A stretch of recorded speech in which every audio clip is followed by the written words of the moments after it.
In this guide, I'm going to show you guys how to fix YouTube autoplay not working. Let's get started. First, launch your YouTube app. Now check your autoplay setting. Play any video and wait until it finishes. At the end of the video, you'll see the autoplay toggle appear on your screen. Make sure that this option is turned on because if it's disabled, the next video won't play automatically. If the autoplay option is enabled and still you are having the issue, you can update YouTube app. So launch your App Store or Play Store, search for the app YouTube. Once app appears, if you find the option update, click on it and update the app to the latest version. With these, your problem might be fixed.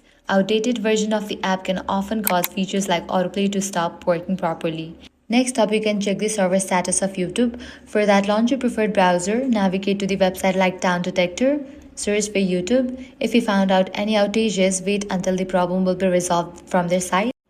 Lastly, completely delete YouTube app from your device, then reinstall it, and that's it. These are the best ways to fix YouTube autoplay not working. If this guide was helpful, do not forget to like, share, and subscribe. Thanks for watching.